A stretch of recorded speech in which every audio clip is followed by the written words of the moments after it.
Bem-vindo ao Viver Sustentável. A vegetação urbana é fundamental para a qualidade de vida das pessoas e para o meio ambiente. As árvores regulam a umidade, amenizam as altas temperaturas, atraem a fauna e são protagonistas de belos cenários. No entanto, se não houver um correto planejamento paisagístico, podem surgir sérios problemas. O programa de hoje é sobre arborização urbana. Vamos conhecer alguns parques existentes na cidade de São Paulo. Descubra quais as espécies vegetais raras são encontradas em plena capital paulista. Vamos assistir à entrevista com o biólogo Gregório Secantini, que nos fala sobre as funções das árvores nas cidades. Saiba como estão os preços por tonelada das principais matérias-primas da reciclagem. Em São Paulo, existem 32 parques que funcionam como área de lazer e descanso para quem procura refúgio em plena capital. Destes, 14 possuem lagos, que além de amenizar o risco de enchentes, conseguem facilitar a drenagem das águas e aumentam a umidade relativa do ar. Vamos agora percorrer algumas das principais áreas verdes paulistanas. A correria do dia a dia, o trânsito e a poluição fazem com que a vida nos grandes centros seja cada vez mais estressante. Poucas pessoas conseguem disponibilizar tempo para viajar para o campo e ter contato com a natureza. Neste sentido, os parques urbanos se tornam ainda mais importantes. Natureza pura, se sente bem, perto da natureza é uma maravilha. Bem para respirar, para fazer uma caminhada, né? Respirar um ar puro, né? Que é importante. Nossa, eu me sinto super bem. O meu trabalho é bem agitado e aqui eu me sinto assim, parece que tira um peso das costas da gente, entendeu? Tá muito bom. Eu gosto quando eu tô aqui, me sinto leve. O Ibirapuera é o mais famoso parque urbano da cidade de São Paulo. Foi inaugurado em 21 de agosto de 1954 para a comemoração do 4º centenário da cidade. Este é o parque mais frequentado de São Paulo e tem o maior número de atrações. Recebe cerca de 20 mil visitantes de segunda a sexta-feira, 70 mil aos sábados e 130 mil aos domingos. Estende-se por uma área de 1,584 km² e seus 3 lagos artificiais interligados ocupam 15,7 mil m². O Parque Ibirapuera possui 163 espécies animais, plantas nativas da Mata Atlântica e árvores exóticas. O Vila Lobos também é muito conhecido e frequentado em São Paulo. O parque possui 732 mil m² de área. As espécies vegetais são provenientes do bioma Mata Atlântica. O público estimado é de cerca de 3 mil pessoas por dia durante a semana e aproximadamente 25 mil aos sábados e domingos. O Parque Estadual Alberto Lufgren, também conhecido como Horto Florestal, possui uma área de 187 hectares. O local é extremamente rico em fauna e flora. São mais de 180 espécies de fauna, na área de ave e fauna, e também, dentro do Horto Florestal, algo em torno de 1.400 espécies florestais, arbóreas e vegetais. Na área de mamíferos, nós teríamos aí algo em torno de 25 espécies. O Horto Florestal está localizado ao lado do Parque Estadual da Cantareira, a maior floresta urbana do mundo. Somados, eles contabilizam cerca de 8.100 hectares de contínuo ecológico. O Ibirapuera, o Vila Lobos e o Horto Florestal são apenas 3 dos 32 parques estaduais localizados em São Paulo. E essas áreas verdes possuem fundamental importância tanto para a qualidade de vida das pessoas, quanto para a preservação da biodiversidade. A principal razão de nós termos áreas verdes, sobretudo de proteção integral, é a preservação da biodiversidade. Agora, não é incontestável o grande papel destas áreas verdes no conforto térmico, na questão do microclima e na questão também do conforto das pessoas, né? O bem-estar humano. Mas, além da criação de novas áreas de proteção ambiental, ainda temos que investir em outros setores bem importantes: a educação e a conscientização. Nós temos, na verdade, que investir e praticar a chamada educação ambiental. O cidadão, ele precisa sim ter outra postura. Para você ter uma ideia, nós retiramos na segunda-feira, durante um período de visitação intensiva, de 3 a 4 toneladas de lixo na segunda-feira no parque. Então, é preciso sim praticar, executar e fazer com que as pessoas... A prática de educação ambiental é de extrema importância.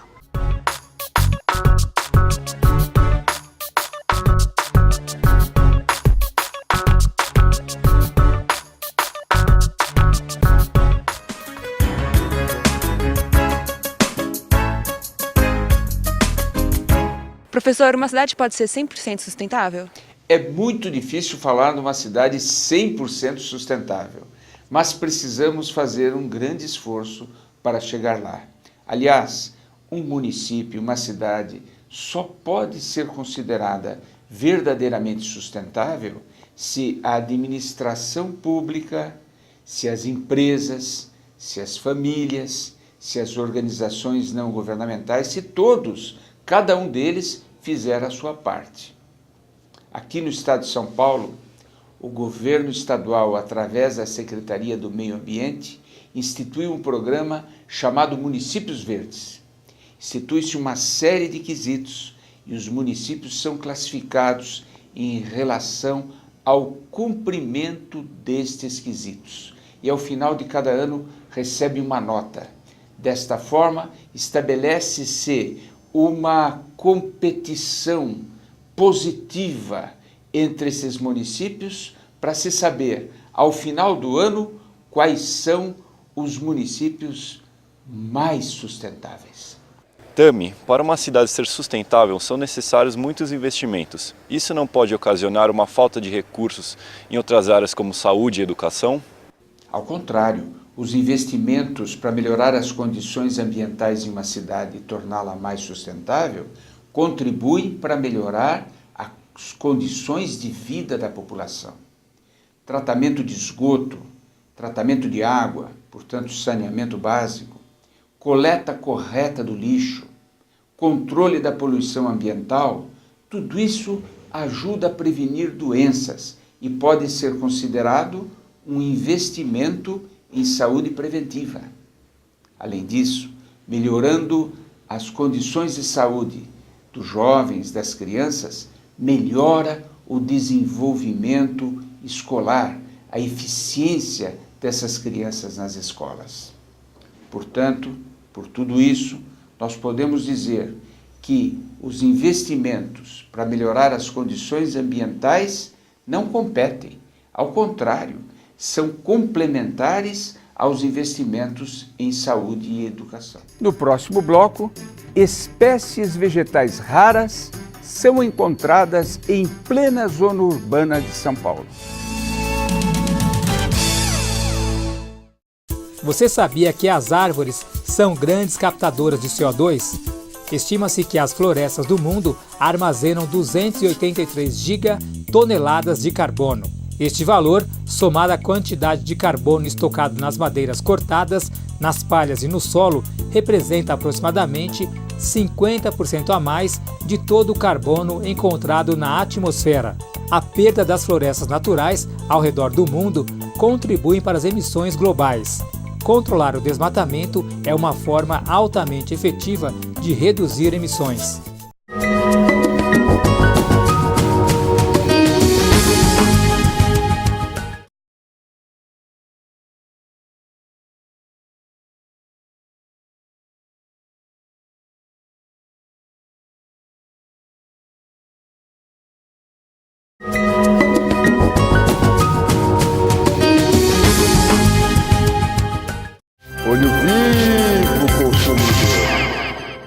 Segundo estudos, a copa das árvores pode abrigar até 70% das espécies existentes numa floresta tropical.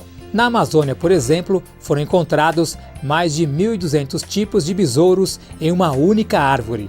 Isso comprova que a nossa floresta amazônica realmente possui a maior biodiversidade do mundo. Portanto, ajude a conservar nosso tesouro natural.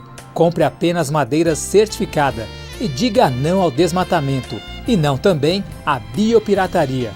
O tema do Viver Sustentável de hoje é a arborização urbana. Recentemente, pesquisadores descobriram espécies raras do bioma cerrado convivendo no caos do perímetro urbano da cidade de São Paulo. Vamos ver agora quais são essas espécies sobreviventes. A cidade de São Paulo é um dos maiores centros econômicos do planeta. A capital paulista também é a terceira maior cidade do mundo em quantidade de prédios. A metrópole possui mais de 10 milhões de habitantes, o que lhe confere o título de sexta cidade mais populosa do globo. Com tanta urbanização, a gente até esquece que antes de levantar todo esse concreto, a área possuía extensos campos de cerrado e mata atlântica. Hoje, as áreas verdes da capital se resumem aos parques, que muitas vezes também sofrem com a degradação. Apesar disso, uma área de 13 mil metros quadrados, localizada na zona oeste de São Paulo, chamou a atenção de pesquisadores. Recentemente, neste local, em meio aos prédios e grandes avenidas, foram descobertas espécies vegetais raríssimas do bioma cerrado. Esse trecho aqui é muito importante porque ele é um museu vivo, uma relíquia. Aqui nós temos espécies que sobreviveram, mesmo com todo esse caos urbanístico da cidade, nesses 4 séculos. Segundo Ricardo, as principais espécies encontradas foram a língua de tucano, o juquiri, a orelha de onça do cerrado, o capim-barba de bode e o tarumã do cerrado. Essa árvore é o tarumã do cerrado. É uma árvore típica do cerrado e que eu só conheço esses 2 exemplares em São Paulo inteiro. Eu já andei bastante por São Paulo atrás de árvore. Para garantir a conservação e a reprodução dessas espécies raras, a Prefeitura decretou a área como Parque Ecológico Municipal Alfred Usteri, mas não deve ser aberto ao público. Segundo a Secretaria do Verde e Meio Ambiente de São Paulo, a ideia é recuperar todas as espécies típicas dos campos cerrados encontradas nessa área. Como a gente não tem nenhum exemplar bem estruturado de campo cerrado na cidade, a ideia é que aqui seja esse exemplar e a gente possa, então, a partir daí, utilizar esse espaço como um espaço de educação ambiental, de demonstração da biodiversidade que a nossa região já acolheu no passado e que a gente vem trabalhando para que continue acolhendo, continue sendo um espaço bom para a biodiversidade. O parque é um exemplo da riqueza da biodiversidade que existia em São Paulo, mas que foi trocada por asfalto e arranha-céus. Agora essas espécies serão conservadas e reproduzidas para que não desapareçam para sempre.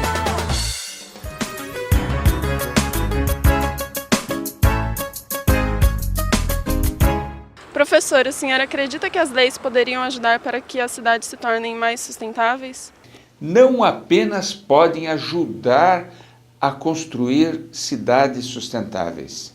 As leis são absolutamente indispensáveis para alcançarmos esse objetivo. Há 2 tipos de leis. Leis mandatórias são aquelas que obrigam determinado comportamento. Quem não cumpre estas leis está sujeito a multas ou a punições. E há um outro conjunto de leis, são as chamadas leis incentivos.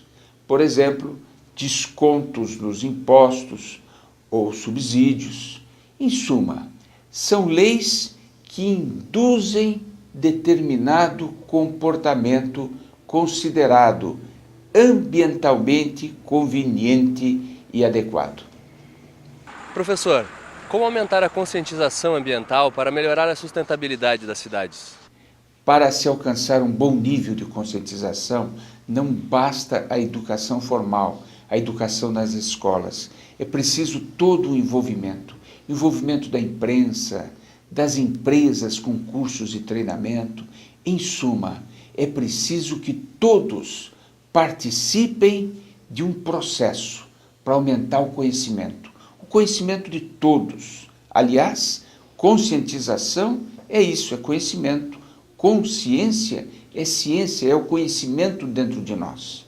À medida em que eu me conscientizo, eu transformo preocupações ambientais em valores ambientais. E quando isso ocorre, eu mudo o meu comportamento. E quando eu mudo o meu comportamento, eu não fico satisfeito só em alterar as minhas ações.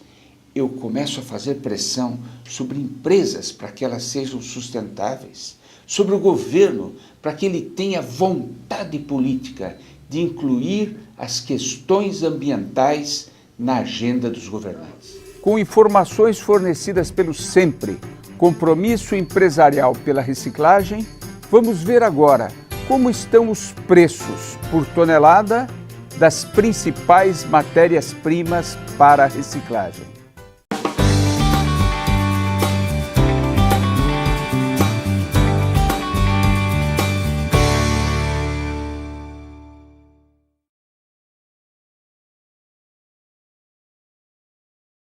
No próximo bloco, a entrevista com o biólogo Gregório Secantini, que nos fala sobre as funções das árvores na arborização urbana.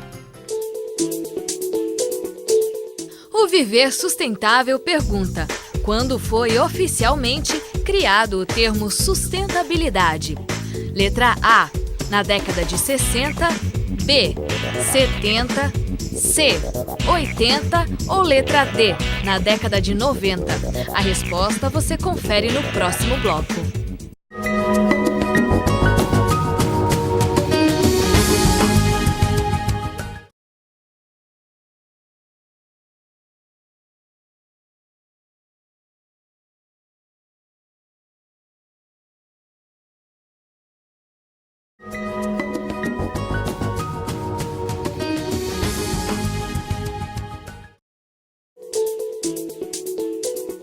No bloco anterior, o Viver Sustentável perguntou quando foi criado oficialmente o termo sustentabilidade. A resposta correta é letra C, na década de 80, mais precisamente em 1987. O Viver Sustentável de hoje fala sobre a arborização urbana. O entrevistado é o biólogo Gregório Secantini, que nos dá orientações sobre a função das árvores na arborização urbana e preciosas dicas sobre como escolher as melhores árvores para esta função. Professor Gregório, um prazer enorme tê-lo aqui conosco no Viver Sustentável. Obrigado pelo convite. E em arborização urbana, nós ouvimos falar muito do ponto de vista estético, paisagístico. Poderia falar um pouco para nós sobre os outros benefícios, né, dessa área tão importante nas cidades? Nancy, sem dúvida esses aspectos são muito importantes, né? Os aspectos paisagísticos, estéticos. Mas as árvores urbanas, elas cumprem muitos outros papéis. A gente pode falar que elas prestam serviços urbanos. A gente pode reparar que ruas, por exemplo, mais arborizadas são mais valorizadas que ruas menos arborizadas. Ruas arborizadas têm mais sombra, é muito mais confortável estacionar o carro, mas ao mesmo tempo, em locais arborizados, você gasta menos com ar-condicionado, portanto economiza energia. Ruas mais arborizadas retêm boa parte da chuva que cai na copa das árvores. Isso é muito bom porque evita enchentes. Então tem muitos aspectos que a arborização urbana pode contribuir. Professor, nem sempre nós temos um plano de arborização nas cidades, né? E você, Gregório, que trabalha com diversidade vegetal, num plano de arborização, é muito importante essa diversidade? A diversidade e o planejamento são muito importantes, né? A diversidade ela é importante de várias maneiras, também pelos aspectos estéticos, paisagísticos, mas tem um aspecto que é da própria biota urbana. É muito importante para manter uma fauna urbana. As pessoas não falam muito em fauna urbana, mas todo mundo gosta de ter aves, todo mundo gosta de ter borboletas, de ter beija-flores, de ter... Até os morcegos são importantes em vários aspectos. Então, a diversidade de espécies é importante para garantir a sobrevida de muitos organismos, mas também para fazer o ambiente da gente mais saudável. Se você tiver pouca diversidade, por exemplo, você pode ter todas as árvores perdendo as folhas no inverno, o que não é uma necessidade num país tropical como o nosso. Então a gente poderia ter, por exemplo, plantas florindo em diversas épocas do ano, frutificando em diversas épocas do ano, portanto oferecendo recursos para a fauna, oferecendo sombra para nós, quer dizer, os diversos serviços urbanos. Quer dizer, fica mais bonito e também gera mais equilíbrio, né? Exatamente. Se você tiver muita homogeneidade de espécies, por exemplo, isso favorece o aparecimento de pragas, né, de animais daninhos, por exemplo, insetos, que atacam excessivamente uma espécie. Se você tiver diversidade de espécies de árvores, você tem diversidade de herbívoros que as atacam, diversidade de outros organismos que os controlam. De uma forma geral, você tem um ecossistema urbano mais saudável. Agora, nem sempre nossas cidades têm esse planejamento, né? Muitas vezes, de forma aleatória, as pessoas vão plantando. E você teria algum conselho para dar quando uma pessoa quer plantar uma árvore na frente da sua casa, do seu empreendimento?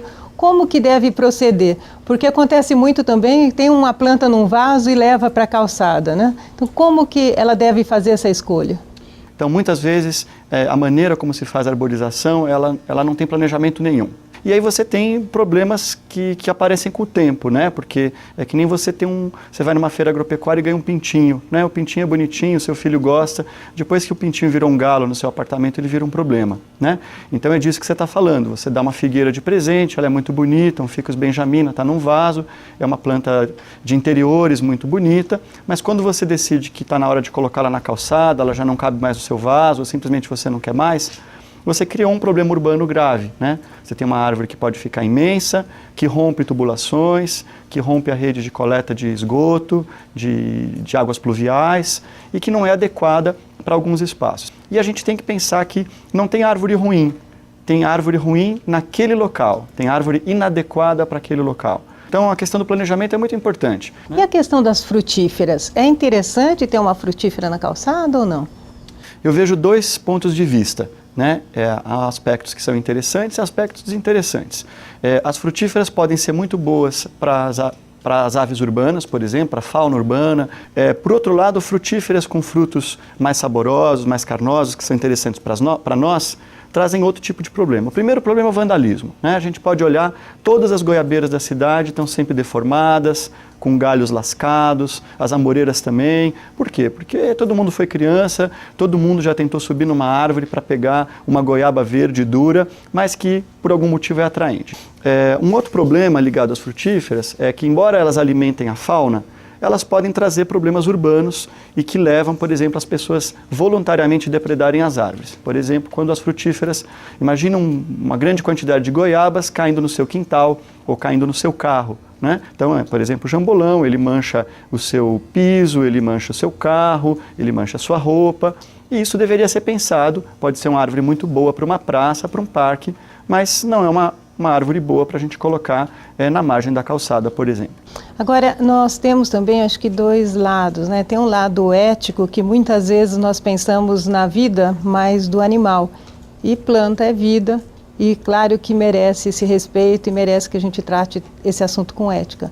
E ao mesmo tempo, quando nós não temos um planejamento adequado, muitas árvores estão ali e às vezes precisam ser erradicadas. Quais são os critérios, o que deve ser levado em conta realmente para se retirar ou não uma árvore da cidade, das ruas de uma cidade? A primeira coisa é a gente pensar na saúde urbana, né? E a própria saúde da árvore. Então, a gente não deve remover uma árvore simplesmente porque está tampando a placa da minha loja, né? Então, pelo menos eu valorizo isso. Se a gente falar em cortar a perna de um cachorro, rapidamente a gente vai ter pessoas se manifestando contrariamente, e elas não sentem a mesma coisa quando você vê mutilando uma árvore para instalar um radar, né? O fato é que você, fazendo uma poda mal feita, você compromete a saúde, você abre uma porta de entrada para cupins ou para outros insetos, você abre uma porta de entrada para os fungos que causam apodrecimento, e isso leva a outros problemas urbanos, né? Então, quer dizer, uma árvore que tem podridão,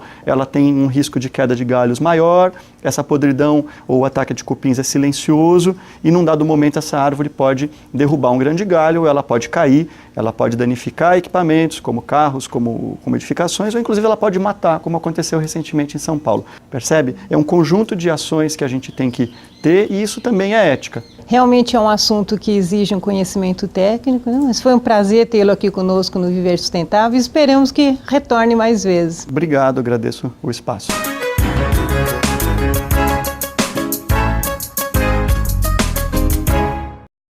Em breve, os carros mais velhos na cidade de São Paulo vão ter que fazer a inspeção veicular. Isso não é injusto com as pessoas que não têm dinheiro para consertar o carro? Acredito que sim. É uma concepção. Aqueles que têm um carro mais antigo, um carro mais velho, podem sofrer muito mais dificuldades e acabam tendo que gastar muito mais para adequar o seu veículo às normas da inspeção veicular. Como corrigir essa injustiça? Na minha opinião, é dando um prazo para essa adequação. Dando, por exemplo, 1 ano para que eles consigam melhorar em 50% os problemas, diminuir os problemas em 50%. Mais 1 ano para se adequarem definitivamente às normas. Essa é uma hipótese, de tal forma que nós não estamos flexibilizando as normas em si, estamos apenas dando um prazo maior para que elas possam ser cumpridas por todos indistintamente. Participe você também do nosso programa. Envie-nos suas sugestões de temas e perguntas para contato@viversustentável.net. Ou acesse o conteúdo dos nossos programas no site viversustentável.net. Feliz Semana Sustentável!